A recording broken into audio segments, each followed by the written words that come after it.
Hello दोस्तों, नमस्कार। SMKC channel में मैं आप सभी लोगों का दिल से बहुत बहुत स्वागत करता हूं। दोस्तों, इस वीडियो में हम लोग बात करने वाले एक ऐसे बैंक से रिलेटेड जो कि लिस्ट निकाली जाए। ध्यान से सुन लेना, मैंने आप लोगों को ये बताना चाहूँगा विद प्रूफ कि दुनिया में, पूरी दुनिया में जितने भी बैंक्स हैं उसमें से सबसे बड़े बैंक कौन से हैं, उनकी लिस्ट निकाली गई है 100 बैंक्स की। तो उसमें इंडिया की मात्र एक बैंक है, सिर्फ एक बैंक, बाकी कोई बैंक भी नहीं। ये बैंक हम लोगों को यहाँ पे देखने को मिल रही है जो कि दुनिया के 100 बैंक्स में निकाली गई है, लार्जेस्ट बैंक में, उसमें ये एक बैंक है। तो नेक्स्ट सवाल आप लोगों का आ जाएगा, क्या इस बैंक को, क्या इसका जो शेयर है क्या हम लोगों ने खरीदना चाहिए। वापस कहना चाहूँगा, सिर्फ नाम देख के आपको कोई फ़र्क नहीं पड़ेगा। कुछ पैरामीटर्स होते हैं, इसमें क्या रिस्क हो सकती है, क्या रिवॉर्ड्स हो सकते हैं, और कुछ एग्जाम्पल भी मैं आप लोगों को बताऊँगा। एंड आप लोग खुद रिलेट भी कर पाओगे कि क्या हम लोगों ने इसमें शेयर को खरीदना चाहिए या नहीं। सुनने के लिए बहुत ही शानदार लगता है कि दुनिया के 100 बैंक में कि अगर ये शेयर आता है, मतलब ये बैंकिंग स्टॉक आता है, तो डेफिनेटली ये बहुत बड़ी बैंक रहेगी, अच्छा रिटर्न मिलेगा। बट क्या हकीकत ऐसी है? तो सारी चीज़ें हम लोगों को यहाँ पे समझनी है। तो बैंक कौन सी है, उसका नाम क्या है, एंड अगर हम लोग को खरीदना है तो क्यों खरीदना है, अगर नहीं खरीदना है तो क्यों नहीं खरीदना है, उसके ऑल्टरनेटिव्स में अगर कोई शेयर्स खरीदने हैं, तो सारी ए टू जेड बातें हम लोग एक ही वीडियो में देखने वाले। तो चलिए फटाफट इस वीडियो को स्टार्ट करते हैं। बट उससे पहले जरूर कहना चाहूँगा, एसएमकेसी इस चैनल में फर्स्ट टाइम विजिट किया तो सब्सक्राइब कर लेना, साथ में बेल आइकन को भी प्रेस कर लेना, तो ऐसे इंटरेस्टिंग वीडियो आप लोगों को देखने के लिए मिल जाएंगे। अगर आप चाहो तो फ्री स्टॉक मार्केट क्लासेज इस चैनल को भी फॉलो कर सकते हो, लिंक नीचे डिस्क्रिप्शन बॉक्स में या फिर ऊपर आई बटन पे, दोनों जगह पे आप लोगों को मिल जाएगी। दोस्तों, आप सभी लोगों को पता है लिस्ट ऑफ लार्जेस्ट बैंक, हालांकि ये चेंज होती रहती है क्योंकि डिपेंड करता है, परफॉर्मेंस तो बदलता रहता है, राइट।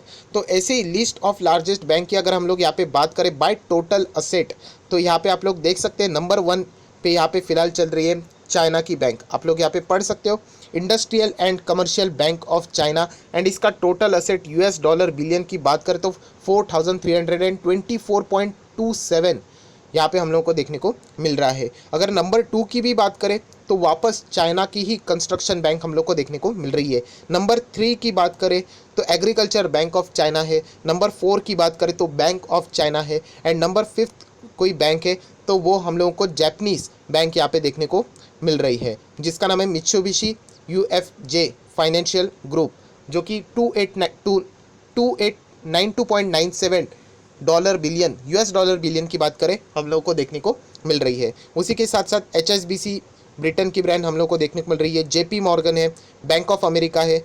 एंड अगर हम लोग ऐसी ये लिस्ट देखी जाए, 100 बैंक की लिस्ट है, हम लोग को हर एक बैंक को कवर नहीं करने वाले, क्योंकि जैसे मैंने कहा कि इंडिया की सिर्फ एक ही बैंक है एंड उसका नंबर हम लोग को देखना है टॉप 100 में कहाँ पे आता है। तो यहाँ पे मैं नीचे स्क्रॉल डाउन करता हूँ तो टॉप 20 में भी नहीं है, और नीचे स्क्रॉल डाउन करता हूँ तो टॉप 30 में भी नहीं है, उसी के साथ साथ टॉप 40 में भी नहीं है, एंड अगर हम लोग देखा जाए तो टॉप 50 में भी नहीं है।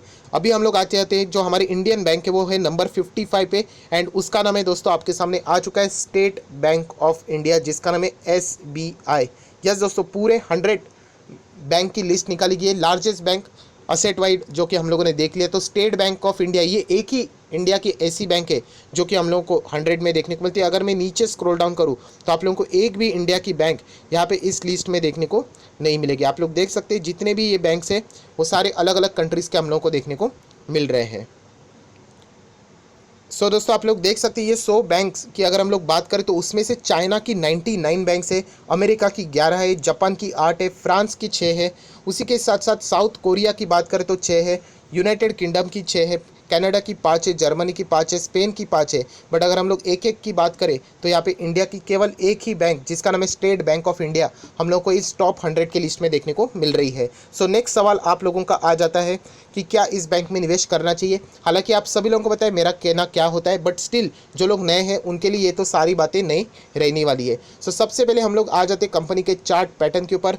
200 रुपये पे ये स्टॉक हम लोग को देखने को मिल रहा है। अभी अच्छी रिकवरी देखने को मिल रही है, लगभग 2.5% से ज़्यादा, 3% से ज़्यादा की जंप फ्राइडे के दिन हम लोग को देखने को मिली थी। मैं हमेशा बात करता हूँ लॉन्ग टर्म की, मुझे शॉर्ट टर्म बिल्कुल पसंद नहीं। शॉर्ट टर्म में कुछ भी हो सकता है, अच्छे से अच्छे शेयर शॉर्ट टर्म में गिर जाते हैं, खराब से खराब शेयर आप लोगों को पता है कि लॉन्ग टर्म में हम लोगों को असली रूप दिखा देते हैं, एंड खराब शेयर शॉर्ट टर्म में भी भाग जाते हैं। ए टू जेड सारी बातें बताऊंगा। स्टेट बैंक ऑफ इंडिया, सबसे पहले आप लोगों को पता है ये है पीएसबी, पब्लिक सेक्टर बैंक है, आप सभी लोगों को पता है। एंड पीएसबी मतलब पीएसयू मैं यूजुअली बोलता हूँ, अंडरटेकिंग में ये बैंकिंग स्टॉक है। सो आप सभी लोगों को पता है पब्लिक सेक्टर अंडरटेकिंग या फिर पीएसबी की बात करें तो कोई भी बैंक स्टॉक में आप लोगों को खरीदने की कभी भी सलाह नहीं देता। आप मुझे एक वीडियो दिखा दीजिए। बट अगर आप लोगों को स्टिल बोलते हैं ना कि खरीदना ही है, नहीं मुझे गवर्नमेंट बैंक ही चाहिए, पब्लिक सेक्टर वाली बैंक चाहिए, तो आप लोगों के लिए एक ही ऑप्शन है, स्टेट बैंक ऑफ इंडिया। बहुत सारे लोग पीएनबी पूछते हैं, पीएनबी में मत पैसा डालिए, बहुत सारे लोग ऑलरेडी बुरी तरीके से फंसे हुए हैं। बट वापस मैं आप लोगों को कह रहा हूँ, अलग अलग सिचुएशन में अलग अलग इन्वेस्टर के डिसीजन बदल जाती है। जैसे कि आप लोगों ने पूछा कि मुझे पब्लिक सेक्टर में पैसा डालना है, तो इसीलिए सिर्फ मैं आप लोगों को अलाउ कर रहा हूँ। अगर आप लोग पूछ रहे हो कि मुझे सिर्फ बैंक के स्टॉक बता दो, तो मैं हमेशा आप लोगों को प्राइवेट सेक्टर के बैंक सजेस्ट करूँगा। मुझे पब्लिक सेक्टर के बैंक में कोई इंटरेस्ट नहीं है। इसका रीज़न है मिलने वाले रिटर्न्स।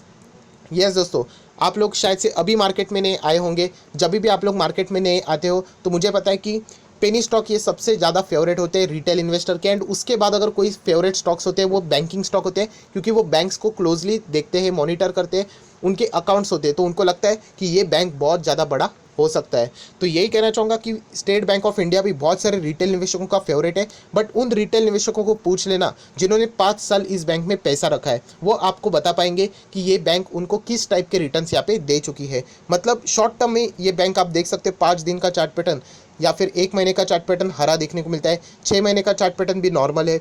उसी के साथ साथ 1 साल का चार्ट पैटर्न अगर आप देखोगे तो सारा खेल आपको समझ में आएगा।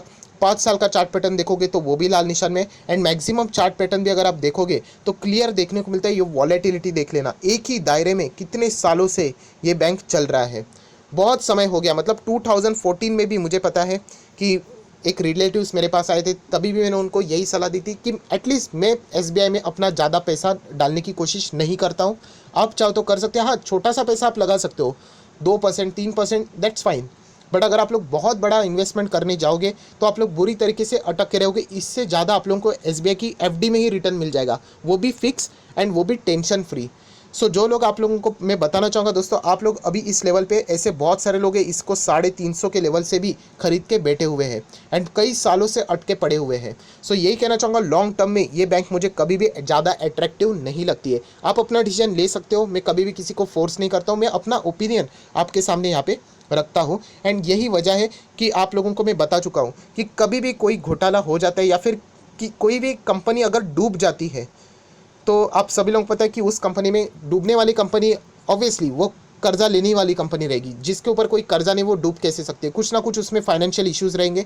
सो जो डूबने वाली कंपनियां होती है 95% कंपनीज पे कर्जा होता है। एंड अगर उस कंपनीज की अगर आप लिस्ट निकाल लो, चाहे वो जेट एयरवेज हो, चाहे वो और कौन सी भी DHFL हो, कौन सी भी कंपनी आप निकाल के देख लेना, उसमें आप लोगों को गवर्नमेंट बैंक का पैसा देखने को मिलेगा। एंड उसमें स्टेट बैंक ऑफ इंडिया का नाम तो रहता ही रहता है। सो यही प्रॉब्लम है, इनका बिजनेस तो अच्छा होता है बट इनके NPS भी बहुत ज़्यादा होते हैं। सो यही कहना चाहूँगा कि SBI ये टॉप 100 में तो ज़रूर आती है असेट क्लासेस की। अगर हम लोग बात असेट क्लासेस मतलब असेट वाइड अगर बात करें तो, but as a investor and as a long term investor ये बैंक इतना भी मुझे अट्रैक्टिव नज़र नहीं आता है। कुछ पैरामीटर्स है उनके ऊपर भी नज़र डाल लेते तो आप लोगों के और भी यहाँ पे जो डाउट्स है वो क्लियर हो जाएंगे। जैसे कि अगर मैं बात करूँ तो आप लोगों को दिखाना चाहूँगा दोस्तों, सबसे पहले बात करेंगे डिविडेंड की। तो आप लोग यहाँ पे देख सकते हैं, यहाँ पे बैंक डिविडेंड देता है। यहाँ पे फाइनल डिविडेंड हम लोग को ज़्यादा कर करके यहाँ पे देखने को मिला है। बट अगर एक पॉइंट के ऊपर अगर आप लोग थोड़ा सा ध्यान दोगे वो है डेट के ऊपर। 2017 यस दोस्तों 2017 में स्टेट बैंक ऑफ इंडिया ने यहाँ पे डिविडेंड दिया था। उसके बाद 18, 19, 20 यहाँ पे लगातार 3 साल हो चुके हैं, हम लोग को कोई भी डिविडेंड यहाँ पे देखने को नहीं मिला है। कन्फर्मेशन के लिए, क्रॉस एग्जामिनेशन के लिए हम लोग NSE के ऑफिशियल वेबसाइट पर भी जाते हैं। सो आप लोग यहाँ पे देख सकते हैं कि 2017 में यहाँ पे हम लोग को डिविडेंड देखने को मिला था, 16 में भी, 15 में भी था। बट अगर हम लोग यहाँ पे बात करें 18 में यहाँ पे कोई भी डिविडेंड नहीं था। एंड 19, 20 यहाँ पे हो चुका है, यहाँ पे हम लोग को कोई भी डिविडेंड फिलहाल देखने को नहीं मिला है। सो डिविडेंड ना मिलना मतलब हम लोग समझ सकते हैं, देखिए कोई ऐसा प्रेशर तो नहीं रहता है बट एक चीज़ समझ में आ जाती है, डिविडेंड मतलब प्रॉफिट का ही पार्ट होता है। सो अगर बैंक का कोई प्रॉफिट में अगर दिक्कतें हो जाती है तो शायद से वो डिविडेंड को रोक सकती है। इस साल हम लोग कह सकते हैं, RBI ने भी खुद बोला था कि यूजुअली मैक्सिमम बैंक्स ने डिविडेंड नहीं देना चाहिए, जितना हो सके वो पैसा अपने पास ही रखना चाहिए। क्योंकि सिचुएशन आप सभी लोगों को पता है। यहाँ पे अगर हम लोग बात करें बोनस की, तो यहाँ पे कोई भी बोनस फिलहाल यहाँ पे स्टेट बैंक ऑफ इंडिया ने नहीं दिया है। स्प्लिट की बात करें तो यस 2014 में एक बार ज़रूर ये स्प्लिट हुआ था, जहाँ पे इन निवेशकों को ज़रूर फ़ायदा हुआ होगा, बट स्टिल ये बैंक अभी भी हम लोगों को नीचे परफॉर्मेंस देते हुए देखने को मिल रही है।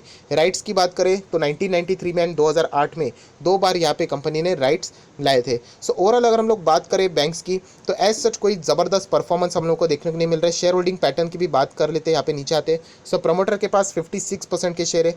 फॉरेन निवेशकों के पास बात करें तो यहाँ पे 7.81% के शेयर है।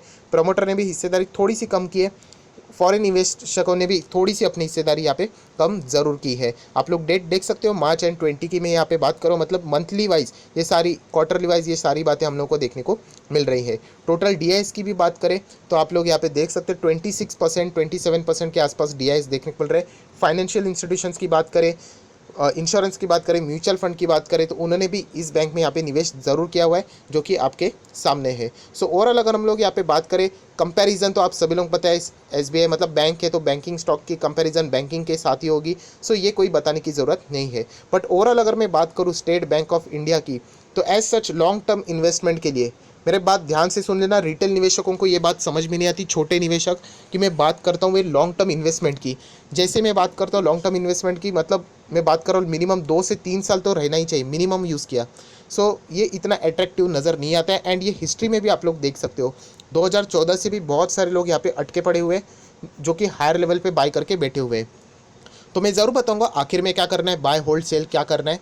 बट इतना ही कहना चाहूँगा कि ये सारे पैरामीटर्स आप लोगों ने ज़रूर कंसीडर करने चाहिए, ना कि सिर्फ एक तरफा न्यूज़ देखनी चाहिए कि टॉप 100 बैंक में हमारे इंडिया का एक बैंक आ रहा है, मतलब हम लोगों ने इसमें निवेश करना चाहिए। इससे अच्छा अगर कोई बेस्ट ऑल्टरनेटिव है, तो इससे पहले भी मैं बहुत बार वीडियो बना चुका हूँ। अगर एसबीआई में ही इन्वेस्ट करना है तो एसबीआई बैंक में मत कर लेना, एसबीआई कार्ड पेमेंट में कर लेना। बहुत ही सुंदर शेयर है, ऑनलाइन प्लेटफॉर्म की वजह इनका परफॉर्मेंस भी Q1 का बहुत ही शानदार आ चुका है। सो ये आगे भी अच्छा खासा परफॉर्मेंस दे पाएगा। उसी के साथ साथ एसबीआई लाइफ इंश्योरेंस कंपनी, ये भी मेरी पसंदीदा कंपनी है, ये भी डेट फ्री कंपनी है, तो इसके बारे में भी आप लोग विचार कर सकते हो। सो एसबीआई से अच्छे ये 2 स्टॉक्स है जो कि आपको अच्छे खासे रिटर्न दे पाएंगे। हालांकि बिजनेस से का कंपैरिजन नहीं हो सकता, एक इंश्योरेंस का है, राइट।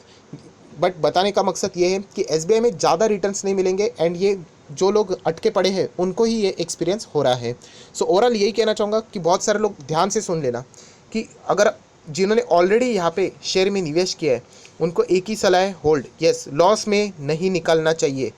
लोग आधा अधूरा चीज़ें सुनते हैं, मैं देखता हूँ कमेंट सेक्शन में बहुत सारे लोग बोलते हैं कि ये शेयर मैंने बेच दिया। मैं कभी भी नहीं कहता हूँ कि लॉस में बेच देना कुछ शेयर्स, जैसे कि आईआरसीटीसी भी हो, एसबीआई कार्ड भी बीच में नीचे गया था, एसबीआई की भी मैं बात करता हूँ, बिल्कुल भी लॉस में नहीं। एचडीएफसी एएमसी की भी बात करता हूँ, ये लॉस में निकलने वाले शेयर्स है ही नहीं, इसको टाइम देना पड़ेगा। एलएनटी जैसा स्टॉक बहुत परेशानी होगी, बट लॉस में मत निकाल लेना।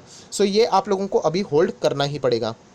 सेकंड, अगर बात करूँ फ्रेश बाइंग की, तो फ्रेश बाइंग में वापस कहना चाहूँगा मैं ज़्यादा इंटरेस्ट नहीं रखता हूँ, इसमें रिटर्न ज़्यादा मिलता नहीं। ऐसा नहीं कि मेरे पोर्टफोलियो में है, बट ना के बराबर है, मतलब चल गया तो फ़ायदा हो गया, अगर नहीं भी चला तो इतना कोई नुकसान नहीं होता है। मैं इससे ज़्यादा प्राइवेट बैंक्स में ज़्यादा फोकस करता हूँ, वहाँ पे रिटर्न्स भी ज़्यादा मिलते रहते हैं। सो फ्रेश बाइंग के लिए यूजुअली अवॉइड करना, या फिर आपका इन्वेस्टमेंट मिनिमम रख लेना, जो कि मैं आप लोगों को दिखा चुका हूँ कि वरना आपको दिक्कतें भी हो सकती है।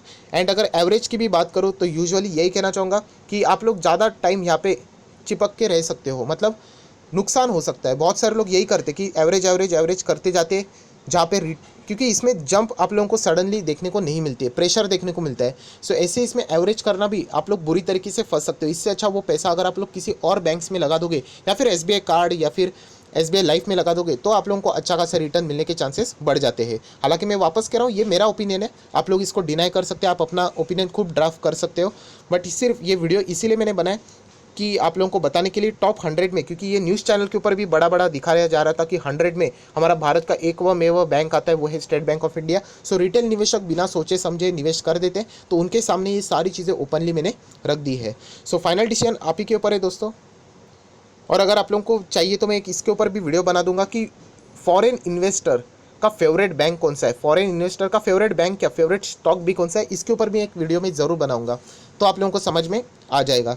बट फिलहाल यही कहना चाहूँगा, जितने भी इंपॉर्टेंट पैरामीटर्स थे वो यहाँ पे मैंने कवर कर लिए हैं। सो अगर आपको वीडियो अच्छा लगे तो ज़रूर लाइक कर देना, दोस्तों के साथ शेयर कर देना, तो उनको भी ये सारी बातें पता चल जाएगी। So that's it, thank you very much दोस्तों, we will be meeting in our next video. तब तक के लिए बाय बाय।